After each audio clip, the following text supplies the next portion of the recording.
Good afternoon, traders, and welcome to this live Axia stream where we're going to be reviewing the performance of our elite Axia trader on a real kind of momentous day. It was a real kind of big level that he broke in his P&L, and as such we've kind of got a bit of a special stream for you today, and we're going to try and cover a lot both by way of the Axia culture, his execution, and kind of a few points about his progression as well over the past kind of few years, where he's really taken off and pushing the boundaries of what performance he's capable of. So first and foremost, the structure is generally going to be based around talking about what occurred on Monday the 26th of August. Now this starts with the Sunday night CME Open, and then it follows some various comments which evolved throughout the following morning, all revolving around the US-China trade tensions. Now this started the Friday before, where there was a series of tweets from Trump which essentially escalated some back and forth trade tensions revolving around the tariffs, which resulted in him upping the tariffs over the weekend, or certainly after the close on the Friday. So my prior stream, which I did, really went into depth on how we execute on the Open. So I'm going to briefly touch upon how our elite trader executes on the Open, but we don't have any footage of that. So we'll jump forward a little bit from the Sunday night to try to fit in as much of the morning session as possible. Now I'm going to be pretty quick with some of the bits that I talk about, purely because there's a lot to get through and really want to make sure you get a chance to get eyes on everything that he did, because it was a real kind of outstanding day of trading. So first and foremost, I've been asked to talk a little bit about the Axia culture and how that breeds kind of utmost performance, really. So I'm going to talk about this from my perspective and the experiences that I've had, just to give you a little bit of insight of how the culture really kind of affects all the traders, but specifically a junior trader with kind of 2-3 years experience under his belt. So first off, with regards to the sharing of edges and approaches to market. Now, with any kind of trading floor, you're going to have a bit of a spectrum of different traders on there. Some guys specialize in technical trades, some are more news-based, some might be trading spreads versus outrights. There may be guys who are more kind of algorithm-based or mechanical. And really what we have on our trading floor are people who usually participate broadly in everything, but then will have narrowed down, certainly amongst the senior traders, an avenue that they've really built the expertise in. And what's quite good at Axia is everyone's quite willing to share and give the junior traders, a few things to work on, to go away, take on their own, or just offer a little bit of feedback, and really just quite kind of open to answering questions.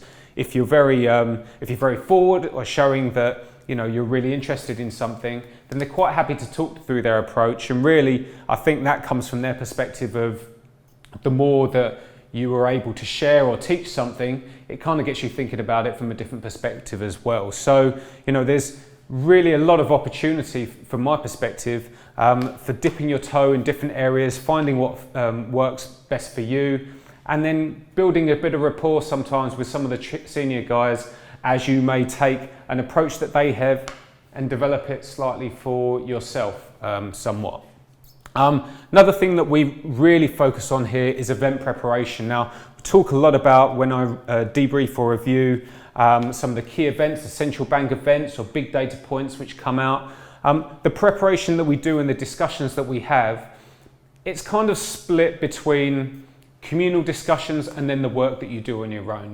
No one can tell you how to go and prepare, what levels you think are important, go back and map your environment or your structures across a number of markets to decide what you want to trade. Yes, we might share some feedback on what we're looking to execute in, but really that's the side of the preparation which you do yourself, as well as building up your kind of broader knowledge of whatever news event that it is that's going in. But then there's also an element of among the trading floor, either between the senior traders, with junior guys kind of listening in or sharing some articles that they have, or even among the junior guys, really trying to, build an understanding together by bouncing things off of each other of how to kind of prepare for these events. So it's something that it might not happen specifically structuredly to an extent that, right, we're going to sit down and talk for 5 minutes now, but throughout the day, there's a real kind of atmosphere of, oh, have you seen this article? Have a look at that. That might be quite interesting. Or do you remember this last event when this happened and this market did this? And really just kind of trying to see if we can fill the blind spots by working a little bit better as a team. And then we come to the junior and senior mentoring. Now, it doesn't work quite to the extent of you walk in, you're given a mentor, he's the guy that you go to for absolutely everything. But as I said before, where you show an interest in certain areas, you start to strike a rapport with certain traders, and there's the potential that they will kind of give you a little bit more feedback or be someone to go to, in certain instances, whether you've had a good day, something's working, you've had a bad day, something's not working that well, or you've kind of observed something that you want to bounce off of them. But it's very much a two-way kind of engagement. And from my perspective, how this has worked with our Elite Trader is, for example, by doing these streams and presenting these streams, I in turn get to sit down with him and the footage and him talk through how he executed and what he was thinking about. And then I can go away and apply that to my own trading, or then apply the same sort of rationale to when I present one of my own trades. So it's not so much you sit down and every day you're kind of pestering your mentor about, show me this, show me that. It's more a case of give me a bit of information, give me something to go away, and then really dedicate some time to work on it yourself.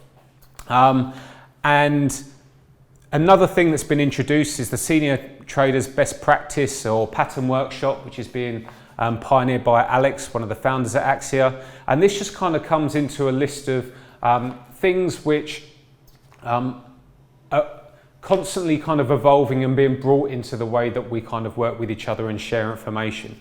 And this is one of the newest ones that's been put forward, whereby individual traders can share certain trades that they're working on, or patterns that they've observed, or things within their routine that really help. And this has really started evolving from the senior guys sharing it with some of the junior guys, and then as some of the junior guys have really come up and started progressing more, which I'll share a little bit or talk a little bit more about later on, they're now kind of pioneering some of the newer kind of techniques with regards to best practice and patterns as well. But really it's just kind of the way that they make an effort to introduce new ways to potentially share and think about things.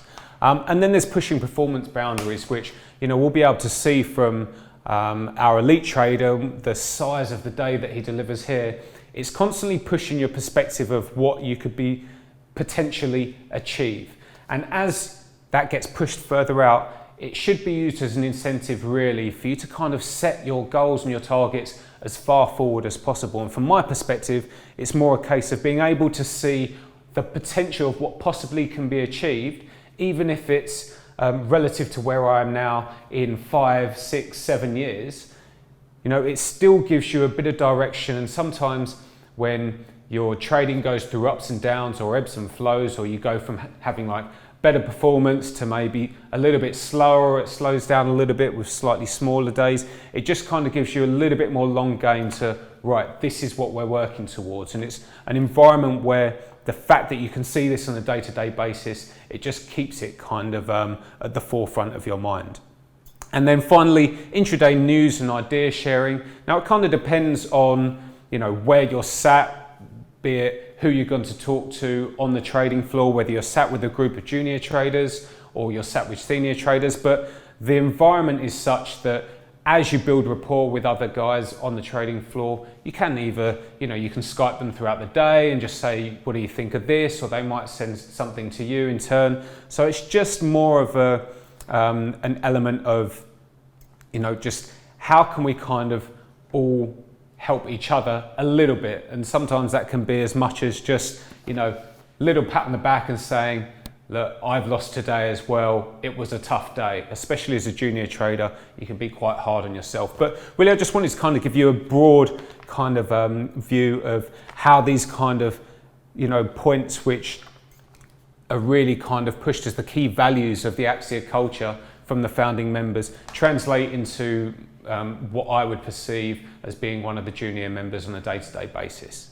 But now I've got that out of the way, we're really going to crack on and get looking at the trade or the series of trades that this trader executed throughout the day. Now, what I said I'm not going to show you is the recording of the CME Open. This occurs at 11 o'clock UK time, and it's when the CME exchange opens.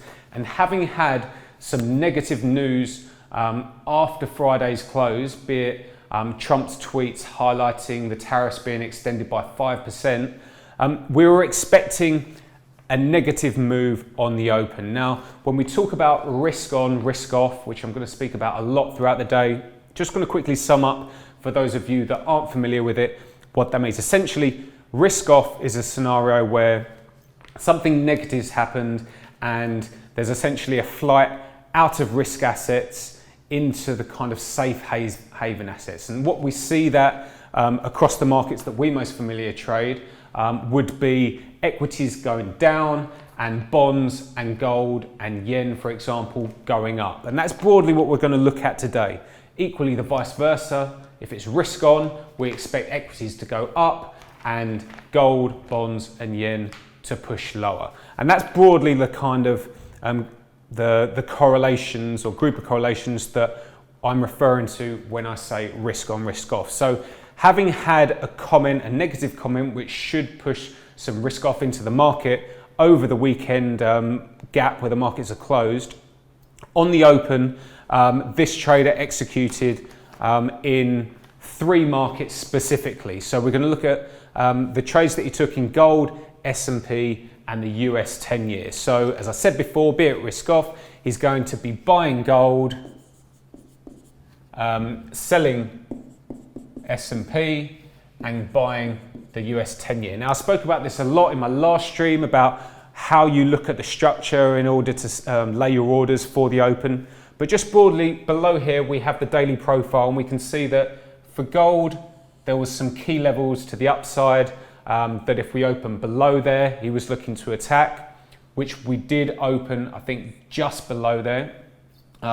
So as he executed long in the open, there was a bit of a kind of stop up on the open as it traded through these daily levels. So I think the majority of the money that he made about 150k in total, which I'm going to show you on his ladders in a second, was made in gold. It was a really big move, and we can see it traded from 154.54s about a point higher, or 100 ticks higher within the first couple of minutes. So this top chart is a 1-minute chart, and this is obviously the daily profile. Equally in the S&P, there was some key levels, be it the prior day's low and then some other daily levels as good targets to be had. And where we executed short on the open, it traded out through these daily levels and did very well in the S&P as well. However, in the 10-year, the US 10-year, yes, the market opened below this key daily level. However, after the initial stop up, which isn't that much really looking at this, I think it's only about 7 or 8 fat ticks or so, the market pulled back very quickly and then just after a bit of sideways actually started to drift down. And this would have been seen in the bunds as well, which I'm going to talk about a little bit about how he was executing before these comments came out relative to what we'd heard over the weekend. But it's just really important to understand at this moment in time after the open, the rhetoric and the tone has been pretty negative. All we've seen is escalation coming with regards to the trade talks. Now, what we're going to see throughout the day is how some subsequent comments can kind of move the market throughout the day as well. Now, the first group of comments that we had, the G7 summit was going on, and they come from President Trump. And really, they kind of went against the negative kind of tone that had been set over the weekend, to the extent that we have had 2 calls with China, they want to make a trade deal. That's kind of the essence of this group of comments, and that sent the market really into risk on to try to reverse some of the gap that had been made over the weekend and then the moves that had been made on the open. So this triggered some risk on. And then we had some subsequent comments from the Chinese side, which were denials of this call. So we then had from the finance minister, the Chinese finance minister, I can tell you clearly that I haven't heard such a thing. It says China will protect itself on trade if US persists with current approach. Has had no info on phone calls. So really squashed what Trump had said. And as a result, this produced some subsequent risk off. This was then backed up by a reporter from China who somehow seems to move the market quite a bit over the past year or so. He's been the go-to guy that we watch on Twitter from the Chinese side. Although he is just a reporter, he does seem to get the inside scoop a little bit. So he said something very similar, but gave a little bit more substance to it. The 2 sides have been keeping contact at a technical level. It doesn't have significance that President Trump suggested. China didn't change its position. China won't cave to US pressure. So really what we've seen here is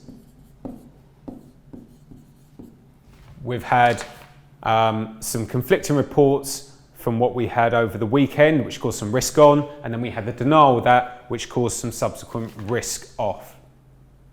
And as such, we had some moves, which we're going to watch the ladders, but the main markets that this elite trader executes in on this US-China risk on, risk off stuff is SPU.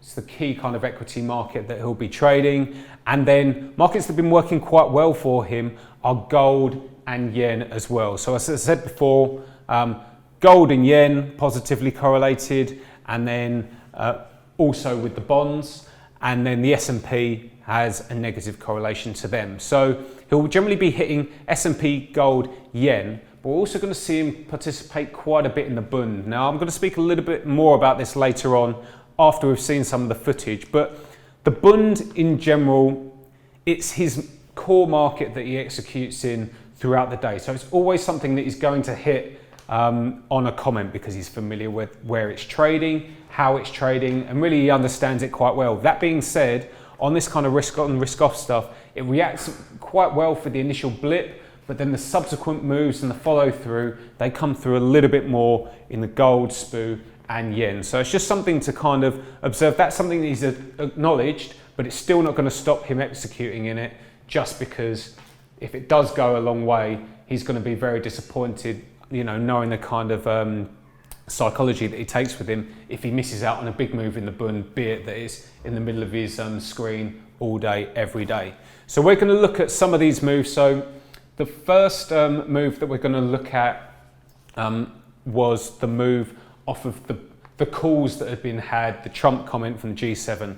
And we can see here, there's a big down move in gold. Now, what he said to me was, this is a 60-minute in each of these 3 markets, and then a 1 minute. So the technical structure that formed after the open created some key levels and key targets on the 60-minute. You can see the opening price would obviously be a target if you wanted to trade against the overnight move, or you expect the gap to be closed quite a bit.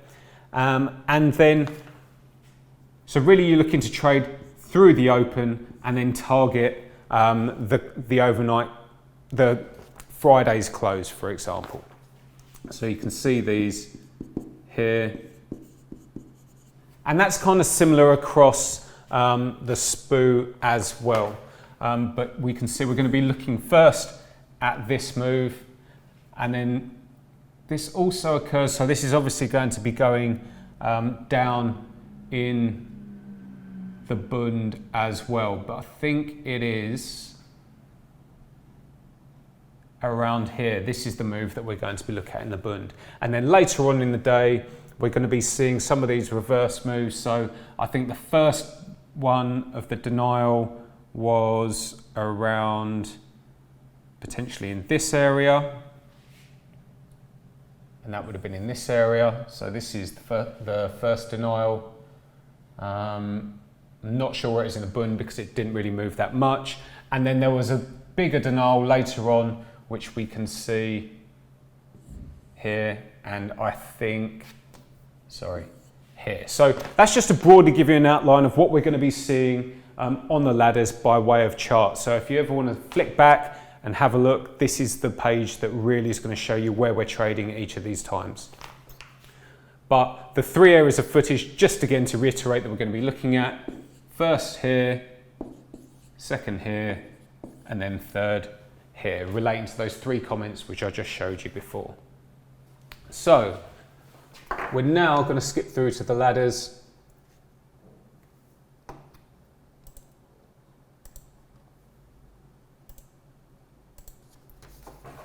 And I'm really going to crack on with this. I'm going to try to show you the first 5 minutes in real time, then I'm going to have to fast forward until we kind of see, you know, the moves start to slow down and dissipate, just because there is a lot to look at. So just to take note of his starting P&L at this point, this is the start of the day. So when he's just at the 7 o'clock before he's done any trading, he's up 157k on the day so far. And this is relevant because we're now going to talk about the way that he traded prior to the initial comments. I'm not going to talk about it too much, and I'm going to have to fast forward it a bit.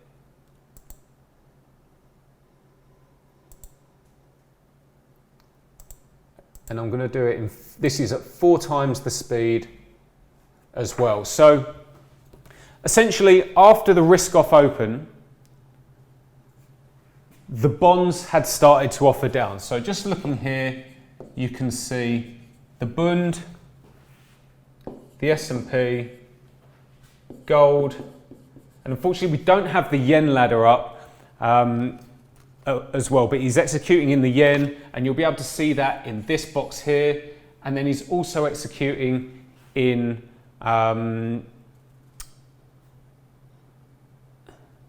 he's also executing in the book sort as well. Now, what I just want to talk about a little bit here is how, having had a risk off open, you expect the bonds to open higher and then trade higher again. Now, they were the one market that hadn't done that. As I showed you on the T-note chart, he didn't actually make that much money, or if anything really, on the T-notes on the open, because it came back and he scratched his position. But the more that the bonds offered into the morning, the more that he had the idea that the market, it was getting overextended to the downside, it should potentially bounce. And the reason I talk about this is because we often dwell on the good things that this trader does and where he makes a lot of money, but it's important to show where he can make some, you know, decisions that by his own words would rather not do, but it's kind of in his mentality to kind of stick with these trades. And what we're going to see him doing is essentially buying the Bund, and as he's going offside, he just keeps buying it and keeps buying it and keeps buying it. And this is relevant because you've got to understand the psychology of coming in, you've made 150k on the open, and then you're kind of getting caught in a position that by the time you've lost, say, you know, 70 or 80k, which is what he ends up doing into the first comment, you know, it starts to get to a point where you're just trying to make back what you're lost. You get a bit over attached to the trade. And really, this is something that, you know, by his own admission, he just said it was a little bit sloppy with his risk management. And you can understand how this can happen. You're quite G'd up, you've made quite a bit, and really you want to try and see if you can produce one of your biggest days. And really, the further that it goes, as we see him now, he's short 180 lots. He keeps averaging, thinking that it's kind of overextended and not really getting filled on any of his orders that he's laid on the offer. So just to remind you guys, you won't see his mouse on these screens because this is set up on a partner computer. So it essentially feeds in his orders. So you only see his orders being put in. This isn't algorithmic trading. This is what he's laying by hand. But you will just see the orders as they go through. But we can see here he's already taking quite a bit of a loser in the Bund, executing from around this area, long, and really getting pushed further offside. But it's also worth noting in this box here, he's also trading in the Buxel as well. FGBX is what it shows up in the product there. So across these two markets, he's starting to get hit, you know, quite bad. He's already down 17k or so, and really this kind of continues for the next 45 minutes or so into the first comment. Now I'm not going to show you it all, but I just thought it was worthwhile highlighting that, you know, this guy, not everything that he touches turns to gold. You know, he does take losers, but it's how you manage yourself when, I think by the time that the comment comes out, he's given back over half of his day. So he's given back 80k or so, but he can still switch it on and get mega aggressive when the big comment does come out. And that's really the difference between, you know, what a junior trader and a real experienced elite trader will do. They understand when the opportunity is there. Doesn't matter what you've lost, what your P&L is for the day. That's where you go kind of like full steam and really take full advantage. But he's going more and more offside in the Buxel and the Bund, and his P&L is just kind of giving away. He's now down 50k on the day. But I'm not going to show you all of it because it's not necessary, but we're going to catch up with where he is now. So just looking at where he is now, again, this is being played at 4 times the speed. He's down 60 or 70k. And this is kind of 10 minutes or so before the first comment comes out, but he's still really attached to this Bund position. And he's still involved in the Buxel as well, trying to kind of work himself out of these positions, but really just kind of at this point now, you know, he's got a little bit too caught up fading this move. The more extended it gets to the downside, the more he feels like it should come back up, given the risk-off sentiment over the weekend. Okay, so now we're going to move forward to the first comment. And like I said before, I'm going to play this through in real time. And the markets that I want you to pay attention to most are the S&P and gold, really. But you will see him cut and reverse his Bund position as well. And as I said before, you're not going to see his yen ladder because you can't fit it on this screen. But the orders are going through in this box as well, so you'll be able to pay attention to that should you so wish. But really, the way that he's executing in the yen will be the same as he's executing in gold. So that's kind of going to be having very similar moves, but he does make a large proportion of his money from that. But at this point, he's down 80k on the day or so. You know, he's still up 100k. Sorry, he's down about 50, 60k or so. Still up 100k, but really, you know, he's got some work to do to get back to where he was. So the Trump comment comes out, risk on. We're expecting people to lift SPU, sell gold, and sell the bunds. So let's watch this in real time now. So you see the comments out. First, he's in SPU. SPU goes onside. He cut and reverses his position in the Bund. And then when the Bund goes onside, he's hit yen as well off the screen, and he's just hit gold as well. So just to catch up where we are now, he's long sort of 130 lots or so in the S&P, short 100 lots gold, short 300 lots in the Bund, and he's also short, I think it would have been at least 100 lots in the yen as well. And it just took a little bit of time, especially in the Bund. It's very slow, as I said before. It does the right move, the right reaction. I think it started at 61s, it's traded down 9 ticks, but very slow. But gold, you know, he's sat on a very large gold position, 150 lots, but he knows that there's those targets still in play. He's still got the open of the day from the midnight open or the 11 o'clock open on the Sunday night, and then he's got the close from Friday. So he's kind of targeting these broad areas, and this is where he's at his best. He's onside in 4 markets. He's on with size. He's now up to 250 lots long in the S&P, scaling out in all markets by laying small orders on the bid or offer so that as the market rotates down, he's getting flicked out of them. As you can see, he's got his offers laid above the high of the day in the S&P. And we can see these blue buy orders in gold as well as he's being worked out similarly in Bund. But really he's already up 130k on the move, but as this starts to get some more traction, I think there was a series of comments that started to bite, or serious news feeds that started to get this story coming through. As we say, it's hitting the wires across multiple news feeds, starts to get traction, and people start to either cover their positions which they'd laid from the open, or initiate kind of new risk on positions. So really now he's in a very strong position, as I said before. Bunds, he's got 150 lots short. Gold is still short 100 lots. He's initiated a small position in copper, 30 lots, but as he said to me before, sometimes copper goes, but really it's a bit of a negligible position relative to the size of the others. Still working out of his yen position as well, as we can see these 6J orders go through. And this is about 2 minutes since the initial comment came out. And really, it's just starting to build more and more momentum. The closer that gold gets to approaching those key levels, or as it splashes through the first one, kind of creates a bit of a stop run and really can give you more confidence in really holding to those key levels.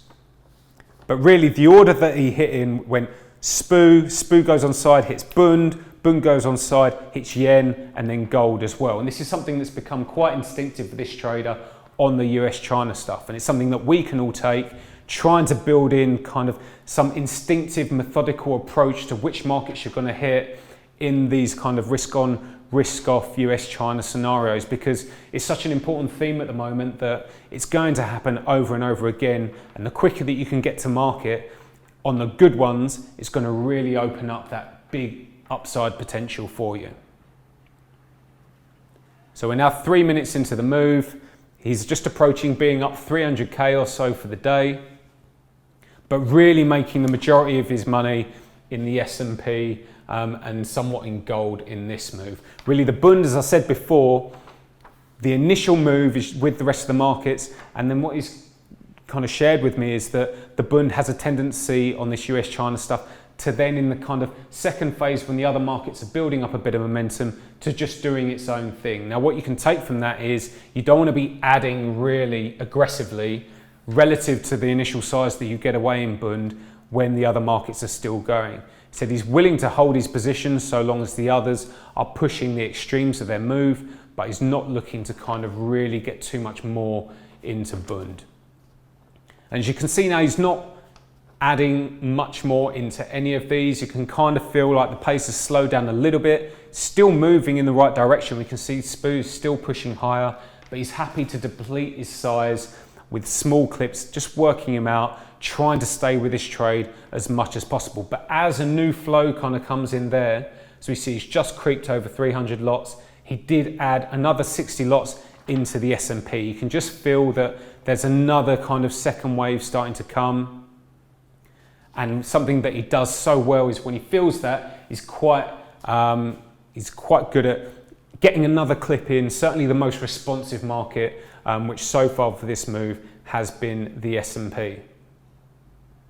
And he's now being rewarded from it, because after hitting him with another clip, yes, it may pull back and rotate kind of 5 or 6 prices below where he got in, but then as it starts to extend and make new highs, his size is still at 100 lots, where I think he depleted it to around kind of 60 lots or so before that new flow and that new clip that he added came in.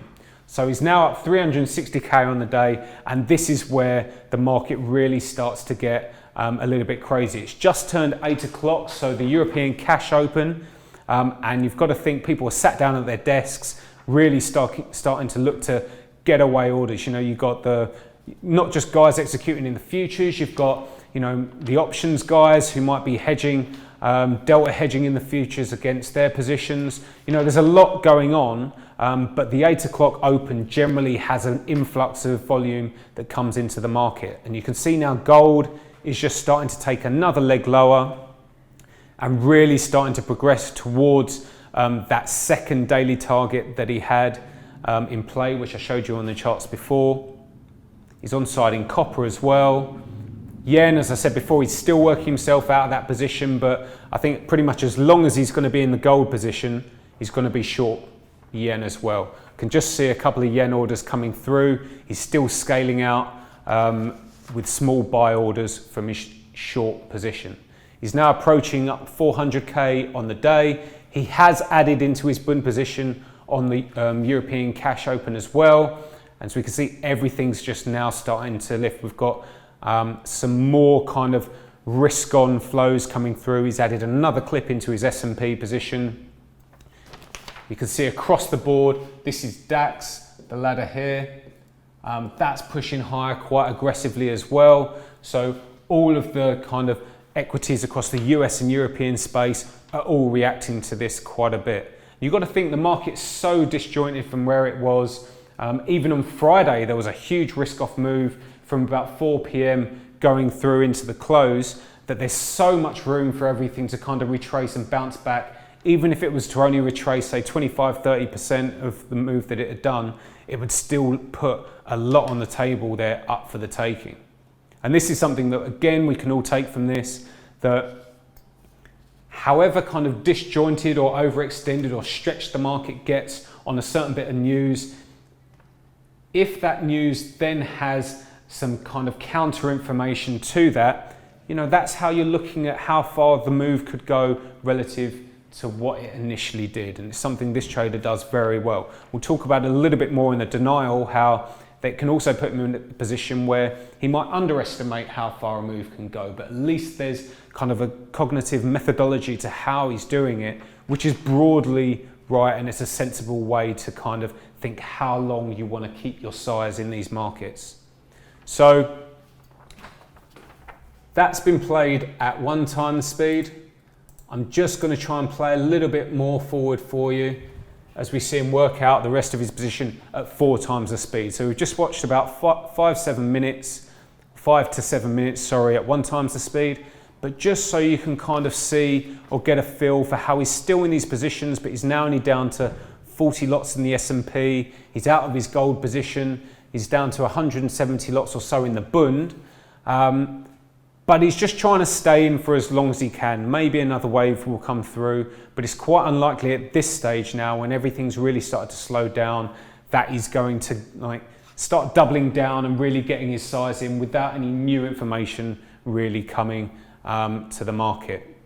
So we can see he's been up, his P&L high was I think around 430k, but part of having the strategy of staying with the trade as long as possible, it means that the ones that really go, you get to stay with them until they're exhausted, but it's quite rare that he'll finish on his P&L high, because you've got obviously part of the downside of being willing to stay with the trade until it tells you it's finished is inevitably when it finishes is when it pulls back and then stabilizes.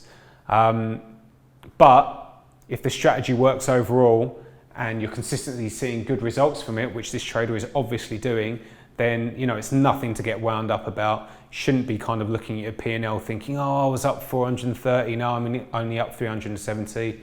I know these numbers are unreal, absolutely crazy. It sounds stupid to even say that, but this trader's obviously got to a point where, to an extent, he kind of switches off to the real value of the P&L that he's making, and really just treats it more like, you know, credits or a score to show how much he's been rewarding for the way he's been rewarded, for the way that he's executed. So I'm going to leave that there because we've got 2 more moves to get through. See how we're doing for time, okay. And this one we can see is the China Foreign Ministry spokesman, Geng Shuang, his denial of the Trump calls. So we're going to watch this forward. in real time, again, for the first 5 minutes or so, and really see how he executes. So he's going to execute in the opposite way for all of these. Just to note, he's short 150 lots in the Bund and long 25 lots in the S&P. So we're going to see him cut and reverse these positions for the risk off move. So the news is out. He's 150 lots short in the Bund, in the S&P, sorry. He's out of 100 lots of his Bund position. And then he's got long gold, short copper, and I think he'll be hitting the yen as well. I'm not sure. I'll wait to see if I see some orders coming through.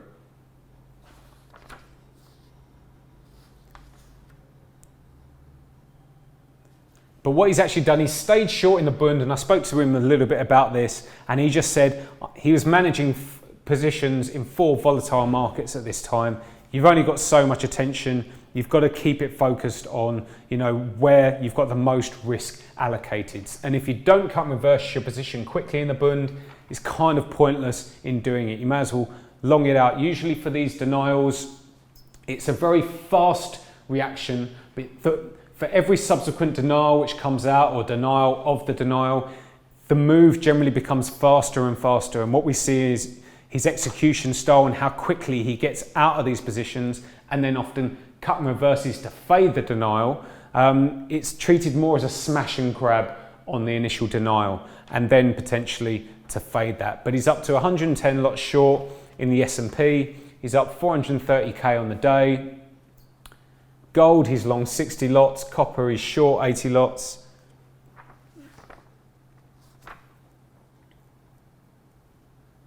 But really just applying the same execution strategy, but the other way around now from what we've previously seen. And really, I'm going to have to fast forward this, play it in 4 times the speed, just because the next one is actually a bit of a bigger move and is a bit more interesting to talk about. So we're just going to see him applying the same execution strategy, working out of all 4 of these markets, pushing up to kind of 430 lots or so, 430k up on the day.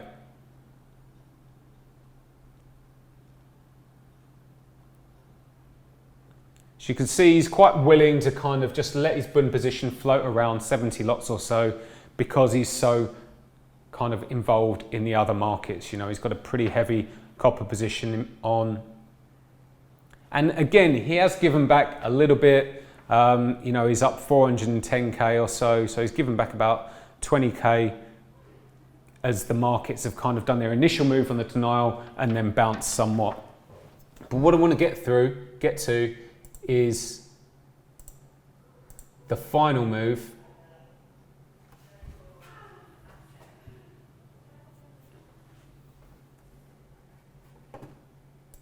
Because I've still got some bits to do for summing up as well. So this is the final move. I'm going to play this forward at 1 times the speed, because again, it's quite interesting how he executes towards this. I've got a bit more to talk about, but just so you can see, he's expanded his P&L on the left-hand side. He's up 470k at this point. The majority of it is from the S&P. He's up 310k. Gold is made 145k. And the yen is made 65k. And then across the other, the Bund is down 12k, the Buxel is down 30k, Euro stocks is down 20k. And I think what that just shows is, he's not right in every market, but he's broadly right across a number of markets. You can see he's done over 8,000 round trips in the day.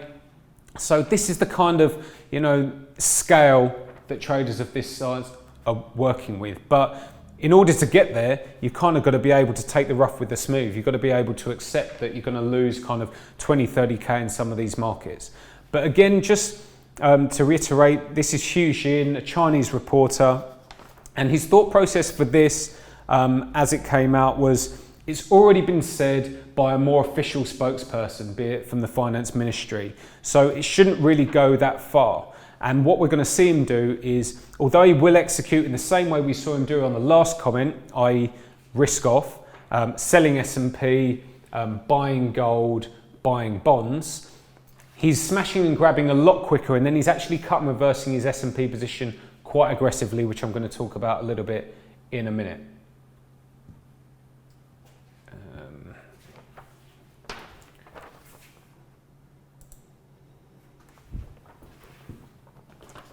So this comment comes out.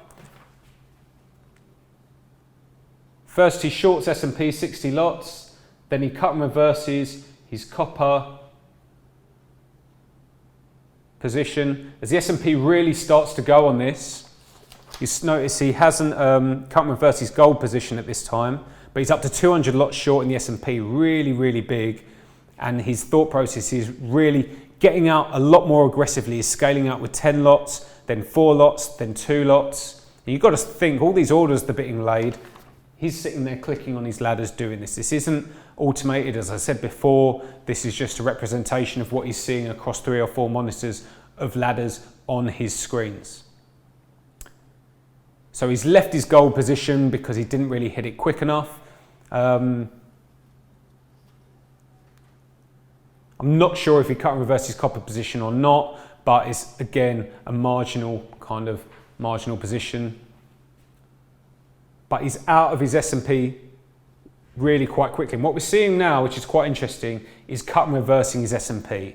The fact that the denial had already been said and it had quite a fast move, he was willing to start buying as he feels the market is just being supported a little bit. Now this is kind of an area where now he's 100 lots long, going offside, 5 or 6 handles or so in the S&P. And self-admittedly from him, this is where he kind of lost track of his risk just a little bit. He's averaging even more, up to 176 lots. And I think he gets up to 200 lots long, being kind of, I don't know, nearly 5 or 10 handles offside, which he did say the fact that the S&P at the time of this denial was trading well towards the highs, it was a little bit careless from his part, purely on the basis that it could have just carried on going, in which case he would have given back a real significant part of his P&L. He's up 480k at the moment, but fortunately the S&P does bounce. He was right, and as he starts to scale out, he actually turns that trade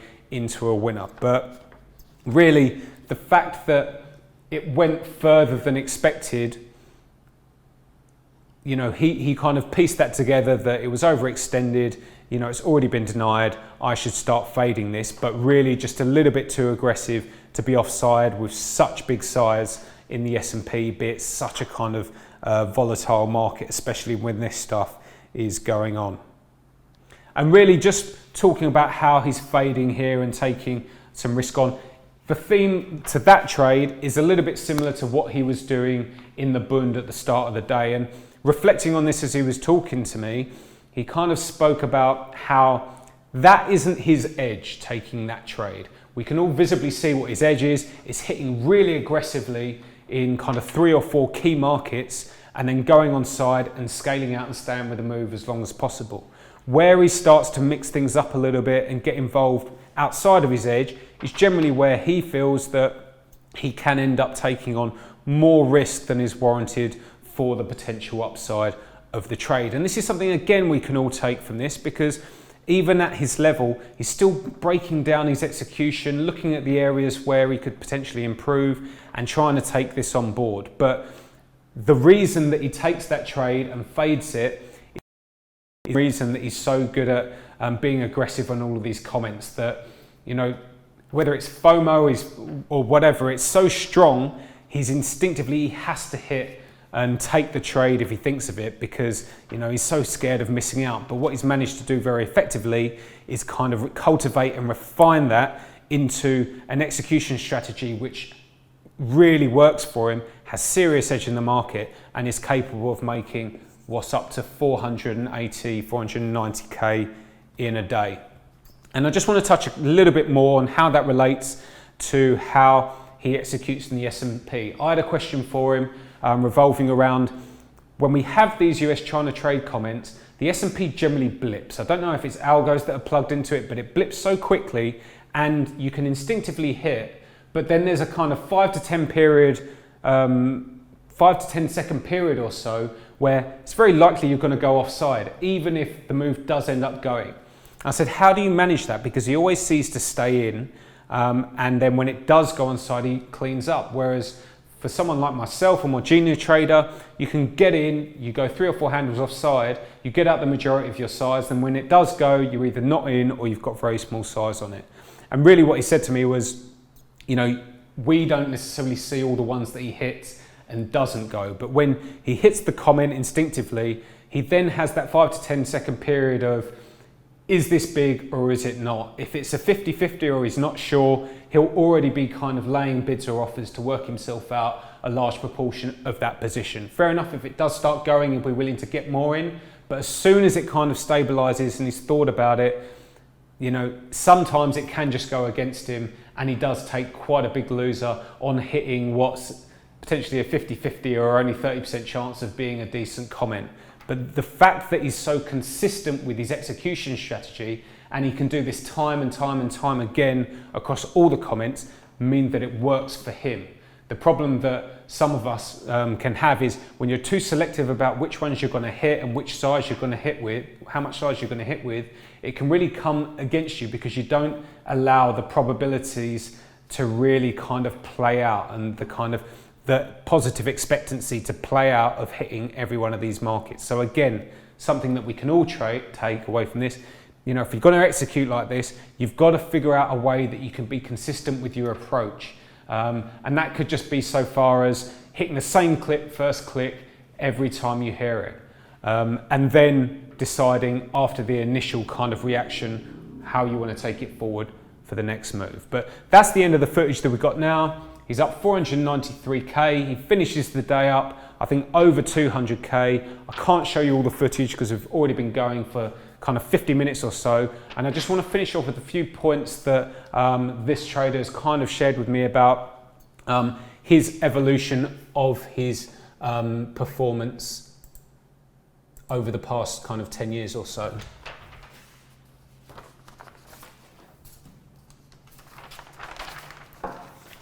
And really just something that the performance side of this trader's come a long way. You know, I'm not saying this from a perspective of, you know, I'm just saying it from a perspective of being able to kind of see someone progress, even if their starting point is way ahead of where you are. Relative to where he was this time last year, he's gone from kind of 50 to 100k days to now producing regular 500, well, I say regular 500k days. In the week that he had this, he had his 2 best days, which were there or thereabouts. And to do that in the space of a year, it should show us that even if your best day is, say, $1,000, you know, in the course of the next year, it is realistic if you really kind of commit to your approach and your execution and, you know, refining your edge, to be able to go 10x on that within the space of a year. It is possible. And really the way that the commitment that this guy has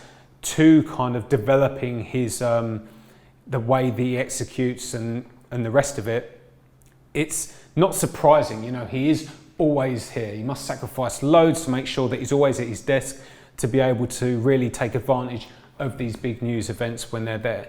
And what this is transferred to is how other members within the group of the Axia team are progressing as well. You know, I mentioned it slightly before, but one of the junior traders has progressed from, I don't know, I think it's 10 or 20 lots to now 200 lots in his core market in the past year. And these are the sort of progressions or level progressions that you should try to take with you when you're in the sort of environment of guys who are really pushing this level of performance. And the way that he's done that is to maintain and refine a similar execution strategy. Just going back to what I was saying before, he doesn't get too caught up in kind of trying to shift into new areas. It's all about bringing other elements of what he may learn from other people, whether it be, you know, I know this time last year, chatting to this trader, he'd say things along the lines of, oh yeah, I'm not that great at technical trading.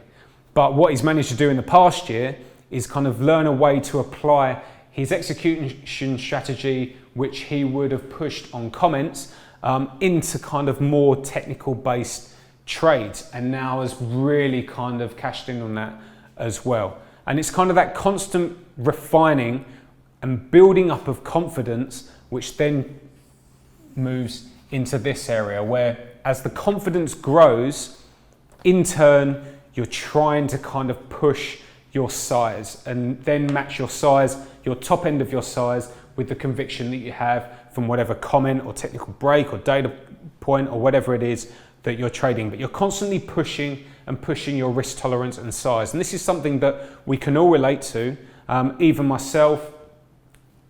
Something that's consistently told us from one of the other senior traders here is if you're not uncomfortable, if you don't feel like that feeling in your stomach when you're in a high conviction trade, then you're not trading enough. And it's something that as you start to become more familiar with it, you know when you've undersized on a trade. If you look back and you think about it, it's like, was I really putting myself under enough pressure? But in order to get these kind of tenfold gains within the space of a year, that's what you've got to be doing. You can't be just incrementally, pushing 1% here, 2% there, 1% there, because really, once you've got the consistency to show that your edge, it works, it's there, it's present, and you're getting the results from it, it's all about just maxing out and taking advantage of it, because sometimes these edges will come in and out of the market. That's something that I've seen across certain kind of more mechanical trades that you can see in the market.